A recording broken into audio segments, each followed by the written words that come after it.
Welcome back, everyone, to Lamb's Cryptoverse. So if you like us, don't forget to smash that like button on the bottom and subscribe to us. Today, I've got a lot to talk about. I may even have to separate this to two videos. Here's what's going on. I see a lot of risk in risk assets. And I'm going to minimize this. And basically, I'm going to be showing you a lot of charts. And a lot of them pertain to Bitcoin, but it's not just Bitcoin. It's Bitcoin, cryptocurrency, and all risk assets, including stocks. Now, as I'm recording this, the Nasdaq's about to have a 30% or more year-to-date performance, and S&P is up around 15%. And just today, the Nasdaq's up something like 1.5%, and the QQQ's up like almost 2%, some craziness.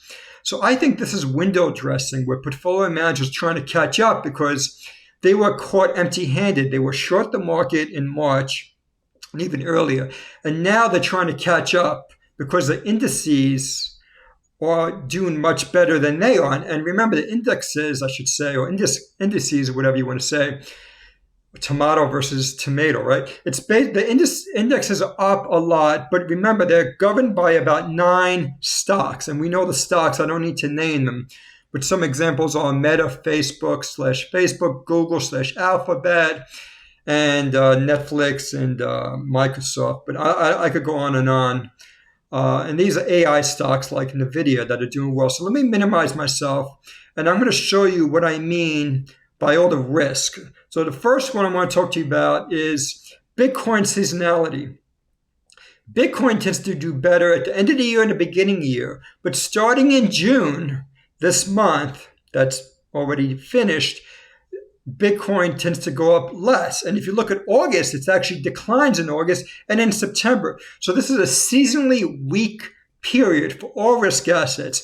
I decided to show you just the seasonal performance for Bitcoin since I'm focused on Bitcoin, but it's also for the S&P 500. You see the same seasonality. So let's go. I have a lot of charts to talk about, so I'm going to go through them quickly.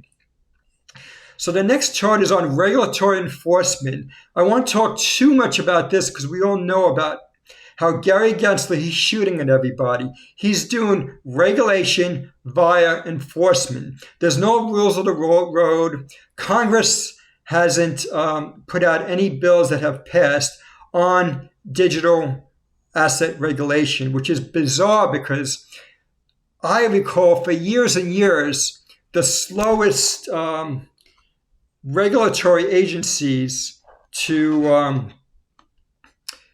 approve any type of regulation have been the Japanese and the Europeans. And guess what? They're leading us. The Japanese have crypto regulation, and I think we all heard of MiCA.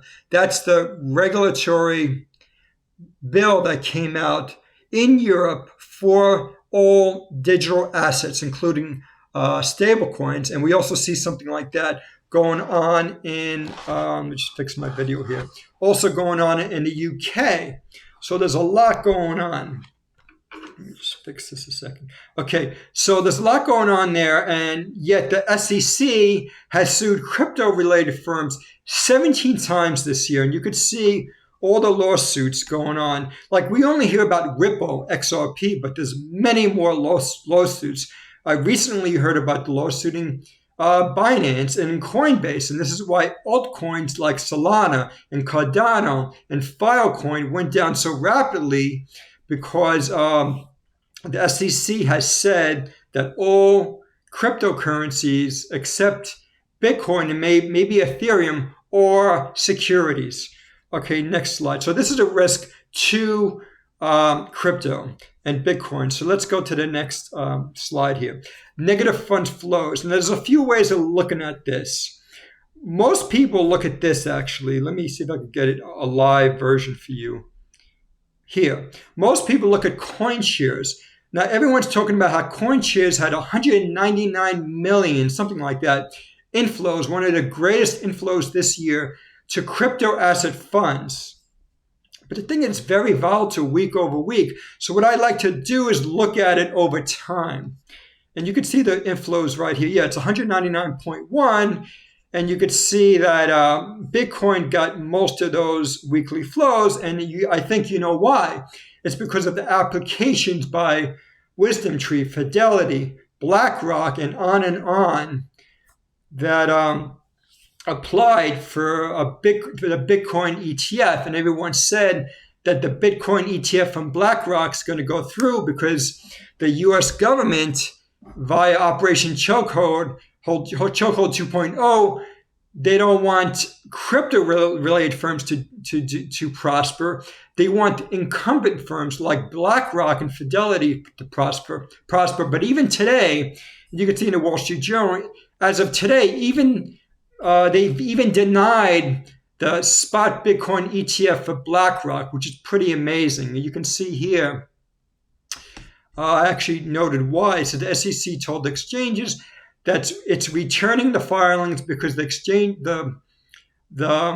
filings didn't name the spot Bitcoin exchange to which they're going to have the surveillance sharing agreement, and they didn't give enough detail. You can read this on your own. The point is that the SEC even rejected BlackRock, which has a near perfect record for ETF applications. But on the positive side, I think this is a temporary thing. I think within a few months, once these firms refile, they're going to get approval. But let's go back to what I was talking about. I was talking to you about CoinShares. Now, where is that? It's here it is. So I was talking about how CoinShares shows there's a big flow into crypto, specifically Bitcoin and Ethereum. But what I want to tell you is that we should look at this over time. And in this chart here, you can see that over the last year or two, there's been very little inflows. And to me, that's not good because it reduces liquidity.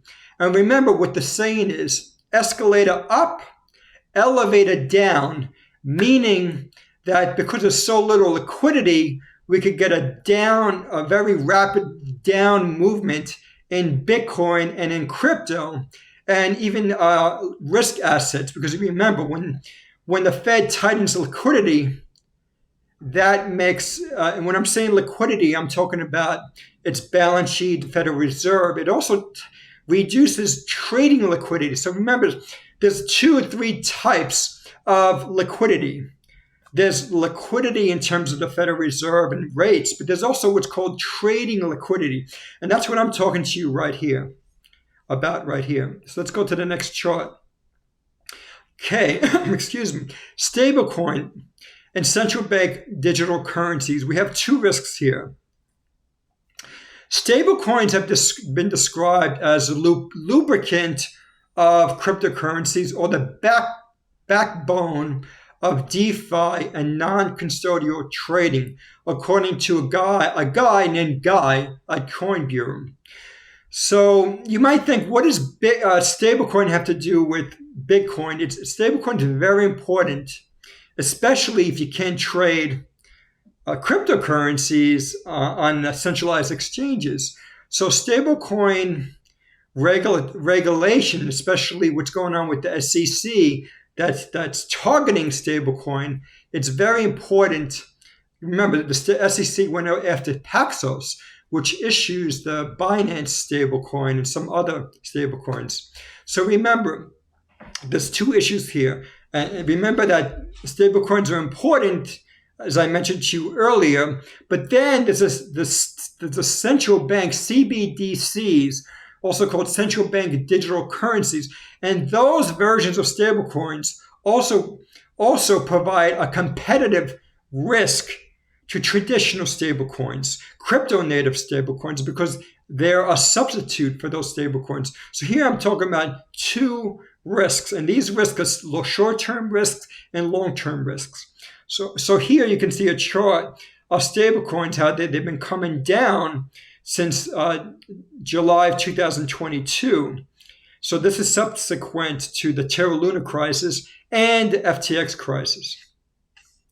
The next chart I want to show you is that Bitcoin dominance has been rising, especially over the last 3 months. And everyone's saying there's a bull market in Bitcoin and in stocks, but I think it's difficult to have a bull market when you have Bitcoin dominance rising. To me, that's yet another example of lower liquidity. And here you can see, if you add up the brown or orange, whatever you want to call it, plus blue, that's Bitcoin plus Ethereum. You add those two dominants together, and you get 65. You get Bitcoin and ETH dominance going from 65% of the total market cap to 69%. That, my friends, is not a bull market.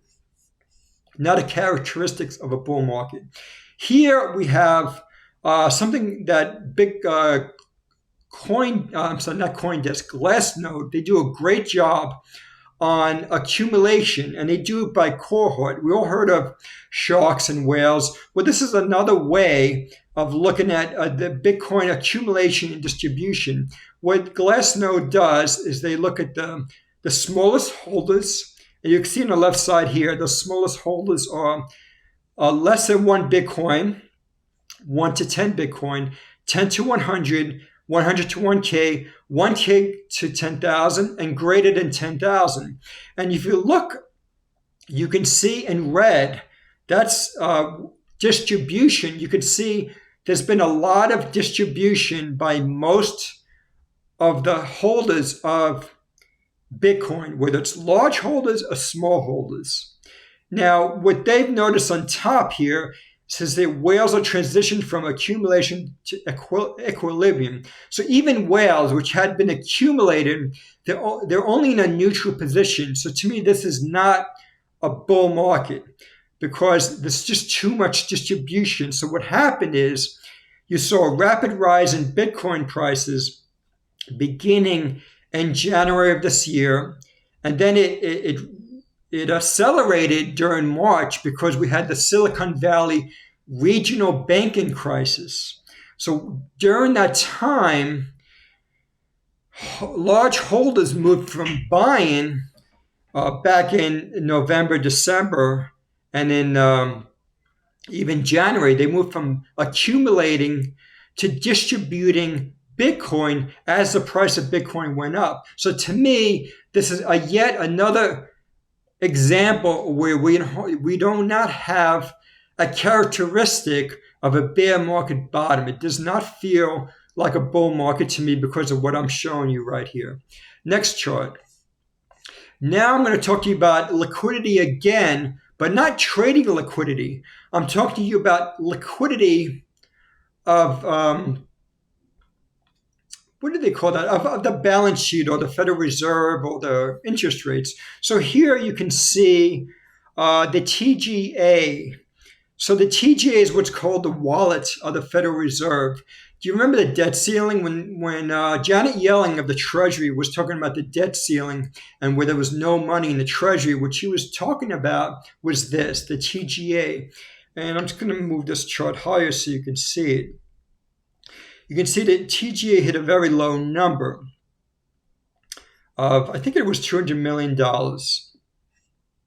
So when this number goes up now, and this is the right-hand side here, when this line goes up, it means that liquidity is actually going down. I know this is confusing because we usually look at the Fed balance sheet, but we're not looking at the balance sheet. Today we're looking only at what's called the U.S. Treasury General Account. And here, when it moves up, and I think this can move all the way up to $1 trillion, when it moves up that much, that quickly, it's liquidity leaving the market. So this is tightening liquidity. So this is a very bad thing for risk assets. And for this chart, which I made on my own, I decided to chart the Treasury General Account, the TGA, with the NASDAQ 100, because the NASDAQ 100, because of AI, everyone's talking about the AI. I think that's a bubble in artificial intelligence. So AI has been going up, yet the Treasury General Account has been going up lately. So basically, NASDAQ Treasury and the NASDAQ AI stocks have been moving up as liquidity has been getting tighter. So that's a dangerous thing because, as you can see here, usually when the TGA goes down, Or I should say, yeah, usually as a TGA goes down, that's bringing liquidity on it. And when liquidity goes on, it goes up, then the Nasdaq goes up. But that hasn't been happening. So it only happened recently. So in March, you can see, because of the regional banking crisis, you can see the liquidity went up. That's why the Nasdaq went up here. So it's very confusing. So basically, when this line goes down, and this is the banking crisis, the Nasdaq went up because there's liquidity added to the system. So it's basically inverse. I'm going to go to the next chart because the next chart is less confusing. So here, this is the Fed's balance sheet. This is the one that people are familiar with. So basically, when the Fed's balance sheet goes up, that means liquidity is added on to the market. So liquidity is being added. And you can see Bitcoin here in black had a huge rally. It was a delayed rally, but you can see the Bitcoin goes up as the Fed's balance sheets goes up. And you can see the same thing with M2 money supply. As mentioned, M2 goes up, risk assets and the price of Bitcoin go up.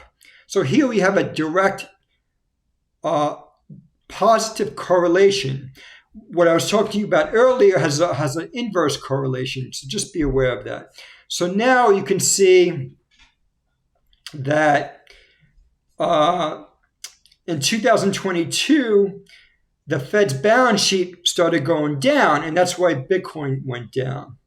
And then you could see again during the regional banking crisis, Bitcoin went up and the balance sheet went up. But now the balance sheet is going down again because the Federal Reserve, Jerome Powell, has said he's going to continue quantitative tightening. So this is a big risk for Bitcoin and stocks. Okay, next chart. Now here, what we got here is sentiment. Sentiment has been too greedy. And this is what do you call that? An inverse. I'm sorry, not an inverse. This is a contrarian indicator. So when this indicator reaches greed or extremely greedy, that means we're at the top of Bitcoin and crypto. So once again, this is given a sell sign. I could show you some live updates in a minute, but I just want to go through these charts. Now, if you look at derivatives, particularly for options like the put to call ratio, you can see for Bitcoin, the put to call ratio went down from 0.8 to 0.9 down to below 0.5. So this is a contrarian indicator, just like this indicator here. So when the put to call ratio goes down, as it is now, that's a sell sign for both Bitcoin and Ethereum. On-chain metrics. Most on-chain metrics that I look at least a dozen on-chain metrics. They all became bullish during November and December of 2022.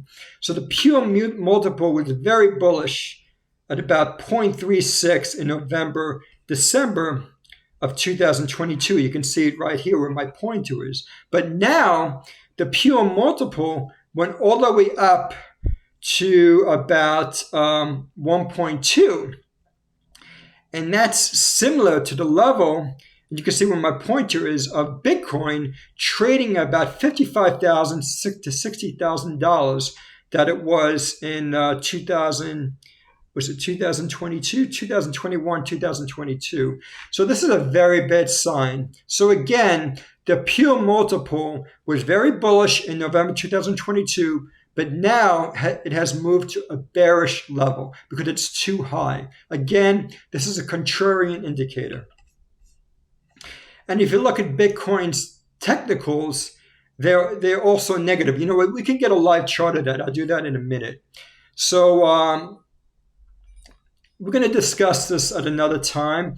But the case for Bitcoin is a stronger long-term. The case for long-term Bitcoin is stronger than ever because the U.S. share of reserve currencies has been declining. And then you got the Bitcoin halving. But for right now, I don't want to talk about the long-term case. I just want to talk about the short-term case for Bitcoin, which is very bearish. So let's look at some live indicators. So we talked about this already. So I'm going to go from one to another. So the first one I talk about is the CNN Fear Greed Index. This is an index for stocks, not for crypto, but it's at an extreme greed level. And if you see historically, this is at a very high level, which is at levels only seen during short-term and long-term long-term and short-term levels of the stock market. Now you can do the same thing for crypto. And actually, I'm going to get it right now. This one here is for crypto. I mean, for Bitcoin and crypto. And we're at the greed level. And you can see historically, we're not extremely high, but we're pretty high. So you don't want to be buying Bitcoin at this level. And this is a live version right now. So let's go to some other data points. So what I did here is I did a search on Google Trends.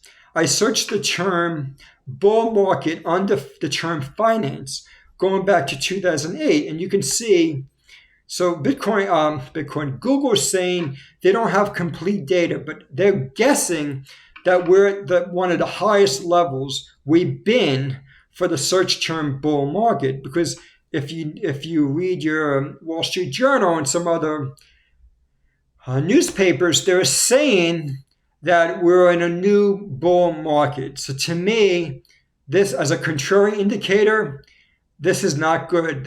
For me, this means sell stocks and sell Bitcoin. And data courtesy of Charlie Bellello, I like saying his name, Bellello. He gave us all the central bank policy rates. He put it all together into this table. And if you look at this table, there's a lot to look at. But if you look at in red here, he's saying that all these last moves have been hikes of rates. So the Taiwanese have been hiking, the Thais have been tightening, the Malaysians have been tightening, the Japanese have been in dovish monetary policy for years. So they're really the only exception. Maybe the Chinese. The Chinese have been loosening monetary policy because their economy has not been doing well. Even after the so-called reopening, they still are not doing well because of real estate, for example. And the Russians have been cutting, and we know why. So basically, the whole world has been hiking rates. So monetary policy continues to be tight all over the world. And the Federal Reserve recently, in recent testimony and speeches, has said that they're probably going to be continuing to hike rates yet again. Remember, this month, the Fed said they would keep rates neutral. They would not raise rates. But as of in July, they're probably going to raise rates again. Oh, here, I wanted to talk to you about what's going on in Bitcoin. So Bitcoin is up a little today, down a little today because of the news about the SEC denying those BlackRock and other ETFs. But what I want to point out to you is, and with this red line, is that we're reaching a huge resistance. That's not good. And if you look at Bollinger bands, we're at the top of the upper level of the Bollinger band. So to me, this is two technical factors that are saying Bitcoin could go back down. And if you look at the heat map, I could actually get what Bitcoin's doing as we speak. So like I said, Bitcoin's down slightly because of that ETF denial. But you see crypto and altcoins are doing quite well. And Ethereum's up nearly 4% to over $1,900. And Solana's up 8.5% because Solana has a new bridge. So this is a third bridge. You've got the Wormhole Bridge 2.0. They have a new bridge coming out called Neon EVM, Neon Ethereum Virtual Machine.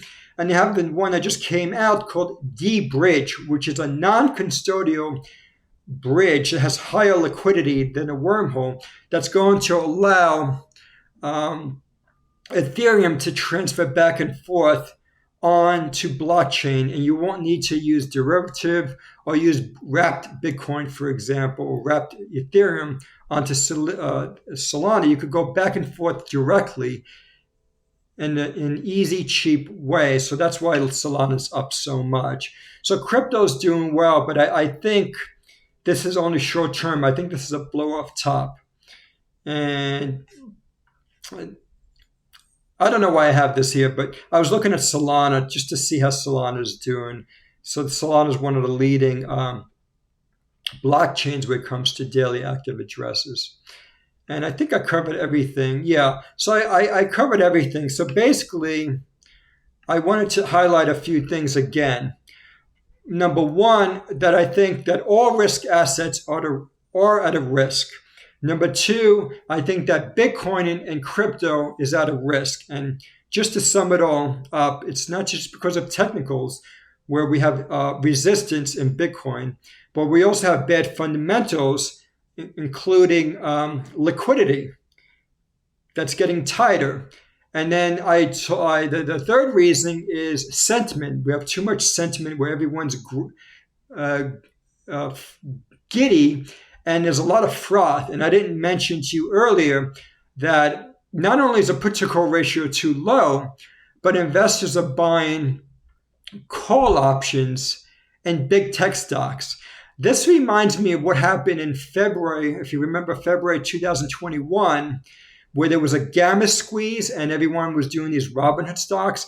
That's what we're in right now. So yes, stocks and Bitcoin and crypto could go up quickly, but risk is high. So what you can get is what's called a blow off top, where risk assets go up quickly and then boom, they go down. So I'm an FRM, I'm a financial risk manager, meaning I tend to wear the risk management hat a lot. And so I'm really worried about risks. So for me, I think it's better to just be risk neutral and don't have too much beta, because the market may go up quickly, but as it giveth, it could take it away.